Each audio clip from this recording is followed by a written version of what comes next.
시쿵 시즌4는 시의 테마로 여러분들을 찾아갑니다. 문학으로 삶을 논하고 문학으로 세상을 읽는 김은자 시인입니다.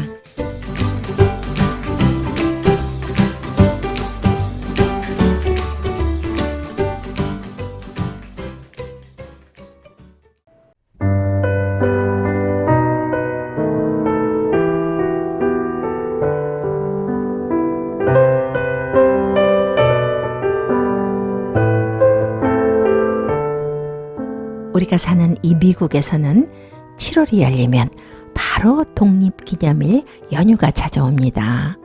불꽃놀이, 퍼레이드, 주위의 행사들도 많죠. 많은 분들이 여행을 떠나고 또 많은 분들이 만나고 그래서 그런지요.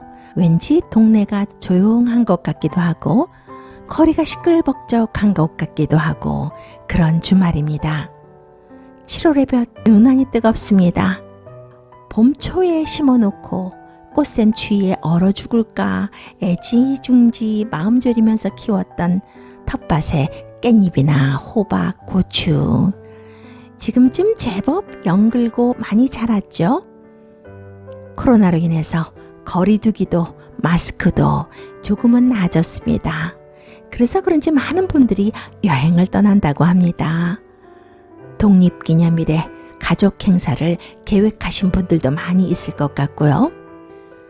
불꽃놀이가 밤하늘을 밝히는 가운데 뒤뜰에서는 바베큐가 있고 퍼레이드도 펼쳐지겠죠. 올해도 메이시스 백화점이 주최하는 독립기념일 불꽃놀이가 이스트리버에서 펼쳐진다고 하던데요. 독립기념일 밤 맨하탄, 미드타운, 이스트리버의 바지선 5곳에서 쏘아 올린다고 합니다. 무려 48,000여 발의 폭죽들이 우리가 사는 뉴욕의 밤하늘을 화려하게 수놓게 된다고 합니다. 듣기만 해도 가슴이 설레네요. 뉴저지에서도 강 건너서 구경이 가능합니다. 모쪼록 올해는 가족들과 친지들과 많이 구경 갈 것 같은데요. 우리나라 광복절은요, 우리가 식민지에서 벗어난 그날인데요. 미국의 독립기념일은 조금 달라요. 독립선언을 공식적으로 발표한 날입니다. 이렇든 저렇든 독립이라는 말은 의미가 있고 신나는 말입니다. 남의 도움이나 속박을 받지 않고 스스로의 힘으로 일을 해나가는 것. 한 나라가 다른 나라의 간섭이나 구속을 받지 않고 자주권을 온전히 행사하는 것. 충분히 기념하고 축하하고 되새길 필요가 있는 날이죠. 오늘도 문학으로 삶을 나누고 시로 일상의 의미를 되짚어보는 문학 프로 시쿵. 여러분들과 함께 시작하겠습니다.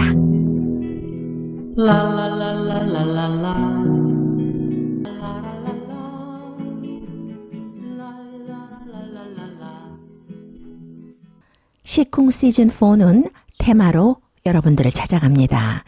한 달씩 테마를 정해서 그에 맞는 시들을 소개해드리고 있는데요. 벌써 7월이네요. 7월의 주제는 여름입니다. 여름 하면은 여러분들은 무엇을 가장 먼저 떠올리시는지요? 여름 하면은 뭐니 해도 해변가, 바닷가죠. 여름밤에 별들이 청청했던 시골 풍경, 또 여름숲, 여름 휴가, 또 시원한 수박, 친구들이랑 발 시냇물에 담가놓고 또 수박도 함께 담가놓고 놀다가 또 수박 쭉 갈라서 먹던 그런 추억, 여름 캠파이어, 또 아이스크림 등등 7월 한들은요. 될 수 있으면 여름에 관한 다양한 소재들의 시들을 소개해드리려고 합니다. 첫 번째로 소개해드릴 시는요. 7월이 되면 이 시가 가장 먼저 생각나는 분들이 많이 있는 시입니다. 또 7월에는 이 시 꼭 읽어야 돼요 하는 분들도 많이 있고요. 이육사의 청포도 아름다우시죠?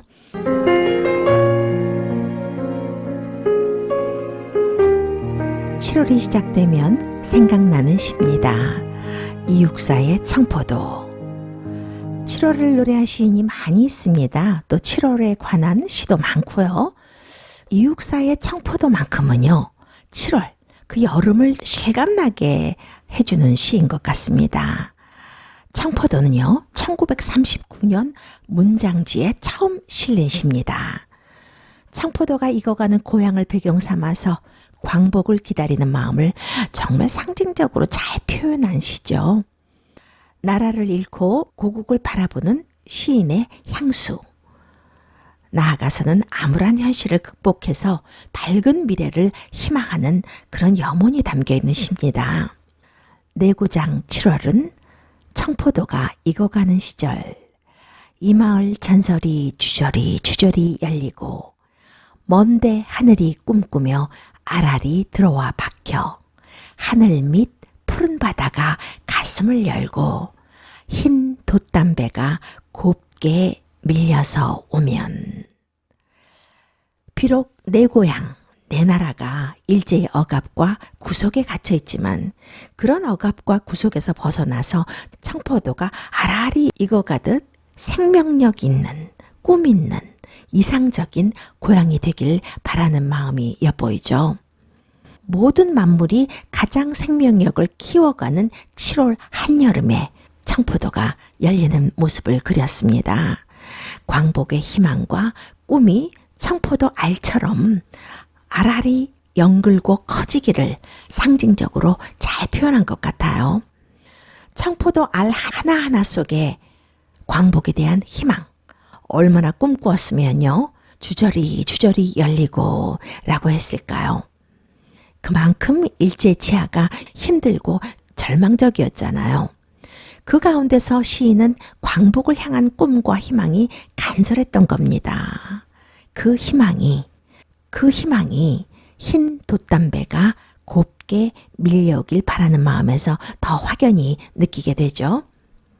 다음 시입니다. 내가 바라는 손님은 고달픈 몸으로 청포를 입고 찾아온다고 했으니 내 그를 맞아 이 포도를 따먹으면 두 손은 한뿍 적셔도 좋으련. 아야, 우리 식탁엔 은쟁반에 하얀 모시수건을 마련해 두렴. 일제의 억압 속에서 고달픈 몸은 광복을 이루려고 겪는 시련, 또 고난, 그 과정을 몸으로 표현해주고 있네요. 조국의 광복과 희망이 담긴 미래를 이루기 위해선 그만큼 겪어야 할 고난과 시련이 많이 있겠죠. 그렇지만 고달픈 몸이고 힘든 몸이지만, 고달프고 힘든 일제치하지만 언젠가는 희망의 상징인 청포, 푸른 도포를 입고 우리에게 찾아올 것이라고 미래를 꿈꾸고 있습니다. 시인이 기다리는 푸른 도포를 입고 오는 고달픈 몸의 손님은 독립운동을 했던 투사들과 억압에 시달리고 있는 우리 민족으로 해석할 수 있겠습니다. 두 손 한뿍 적실 정도로 기쁜 마음으로 포도를 따먹을 수 있다는 건 독립에 대한 갈망이 그만큼 크다는 것이겠죠. 은쟁반에 하얀 모시수건, 순수한 우리 민족의 앞날, 광복을 준비하는 모습이 아닌가 합니다. 광복을 향한 염원과 희망, 또 꿈을 가득 담은 시예요.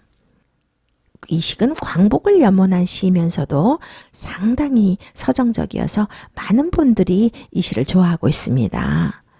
우리나라가 힘들었던 시대에 고향에 대한 상실감 속에서도 언젠가는 회복되리라는 희망을 놓지 않았던 이런 시인이 있었기에 우리의 독립이 빨리 이루어진 것이 아닌가 하는 생각을 해봅니다. 이육사라는 이름에 얽힌 얘기가 참 재밌어요. 이육사는 본명이 이활입니다. 이육사라는 호는 항일운동으로 대구 형무소에 수감되었을 때 죄수 번호가 264였다고 합니다. 그 음을 따서 이육사라는 호를 정했다고 해요. 이육사가 형무소에서 추록했을 때요, 요양을 위해서 집안 어른을 찾아갔다고 합니다. 집안 어른한테 이렇게 물었다고 해요. 저는 육사라는 필명을 가지려고 싶습니다. 어떻게 생각합니까? 라고요. 이 육사가 그때 물었던 육사는 육자가 도륙할 때 쓰는 육, 죽일 육자였다고 해요. 사는 역사사자고요. 일제의 역사를 찢어버리겠다. 즉 일본을 패망시키겠다라는 의미의 강한 뜻이었던 거죠. 그때 그 얘기를 들은 집안어른이 이육사가 감옥에서 나온 지 얼마 되지 않았는데 얼마나 걱정이 되었겠어요. 자네 그 표현이 혁명적인 의미를 너무 노골적으로 드러내는 것 같으니 같은 의미를 가지면서도 온건한 육사, 집안어른이 말하고 있는 한자는 묻육자를 육지할 때 육자요. 육자를 쓰라고 권고해서 묻육자로 한자를 바꿔 쓰게 되었다고 합니다. 그렇게 바꿔 쓰게 된 것이 지금까지 온 거죠. 이육사 같은 시인이 있어서 그 힘든 일제 치하에서도 꿈꿀 수 있고 정서적으로 풍요로울 수 있었고 의식이 깨어날 수 있었던 겁니다.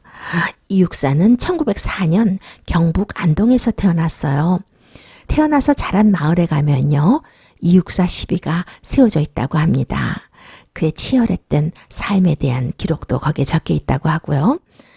이육사는 그냥 시인이 아니었습니다. 자신의 시 정신을 몸으로 행동하면서 살았던 시인이기도 했습니다. 독립운동 때문에 감옥을 드나들기만 17차례를 했어요. 이육사란 이름도 그의 죄수번호가 264 번호였기 때문에 지은 이름이기도 했고요. 해방, 그렇지만 이육사는 안타깝게도 해방을 한 해 앞두고 1944년 감옥에서 눈을 감았습니다. 이육사는 퇴계 이황 14대 손입니다. 조부에게 한학을 배웠지만 베이징 사회학과 입학해서 중국의 유명한 소설가죠. 루신과 교류하면서 독립운동을 했어요. 1933년 신조선의 황혼을 발표하면서 시단에 데뷔했고요. 시 외에 논문, 시나리오까지 썼던 작가이기도 했고요. 하면서 그의 소설 고향을 번역하기도 했습니다. 김광균 등과 자오선이라는 동인지를 만들고 작품 활동도 했고요. 오늘 소개한 이 청포도가 바로 자오선에 실린 시입니다. 암울했던 일제 치하 속에서도 아픔과 서러움을 누르고 청포도처럼 아라리 희망을 열리게 해준 이육사의 시는 세기가 지난 지금도 7월이 되면 우리 민족에게 가장 생각나는 시로 사랑받고 있습니다.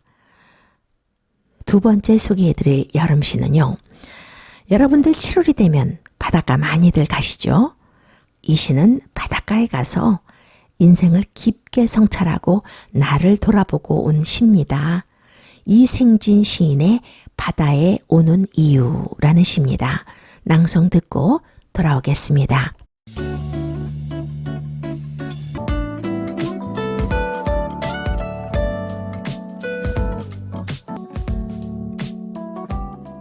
해설이 필요 없는 시죠. 언어 자체를 많이 씹고 씹어서 소화가 잘 되게 만든 시예요. 여러분들은 바닷가에 가시면 어떤 생각을 하고 돌아오시나요? 아, 시원하다. 그런 생각 가장 먼저 하겠죠. 바닷물결, 그 햇빛에 은빛으로 넘실거리는 모습. 수평선 위로 갈매기들이 끼룩끼룩 날아다니고 보기만 해도 시원하잖아요. 근데 시인은 바닷가에 가서 산다는 게 뭔가, 내가 지금 어떻게 살고 있는가 라는 생각을 하고 온 것 같습니다.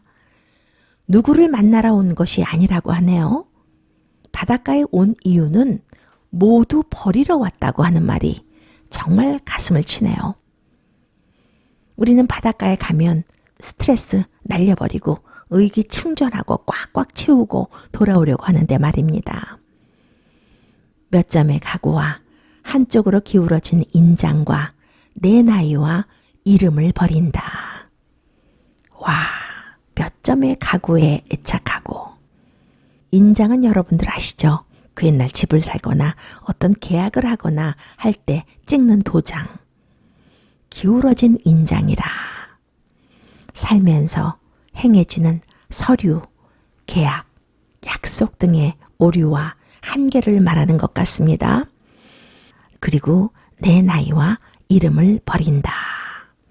저는 이 시기가요, 정말 가슴을 쳐요. 여러 번 삶을 돌아보게 하는 구절 같습니다. 나이와 이름을 버리고 싶다, 잊고 살고 싶다 라고 생각한 적 있으시잖아요. 그렇게 사는 것이 좀 덜 스트레스 받고 더 행복감을 느낄 것 같은 생각 많이 하시잖아요. 나이와 이름이 정말 무겁게 느껴지신 적 여러분들도 많이 있으시죠? 그러면서 시인은 나도 물처럼 떠있고 싶어서 왔다라고 말합니다. 물처럼 떠있다. 홀가분하게 욕심, 욕정, 이기심 버리고 훌훌 털고 사뿐한 모습으로 살고 싶다라는 말 같아요. 그러면서 시인은 바다에게서 자신의 모습을 재발견합니다. 바다는 부자, 하늘도 가지고 배도 가지고 갈매기도 가지고 그래도 무엇이 부족한지 날마다 칭얼거리니 라고 하네요. 우리도 그러네요. 풍족하지는 않지만 그래도 살집 있고 하루 세끼 굶지는 않고 가족도 있는데 여기서 더 무엇을 바라는가 라는 말이겠죠. 아, 당신 참 욕심쟁이군요. 만족감을 모르고 더 채우지 못해서, 더 갖지 못해서 안달하면서 사는군요. 돌아보게 합니다. 이 시를 쓴 이생진 시인은요, 1965년부터 이생진 시인은요, 국제대학 영문과와 수학을 전공했습니다. 연세대학 교육대학원 언어학과를 다니다가 중퇴했고요. 현대문학으로 등단했는데요.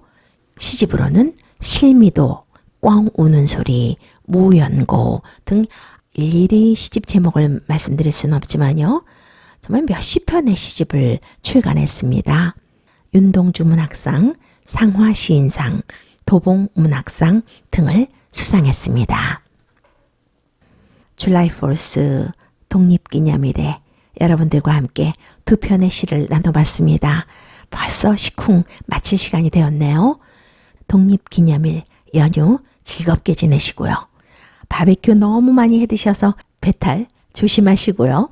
다음 주에 더 좋은 시, 더 밝은 모습으로 뵙겠습니다. 김은자였습니다.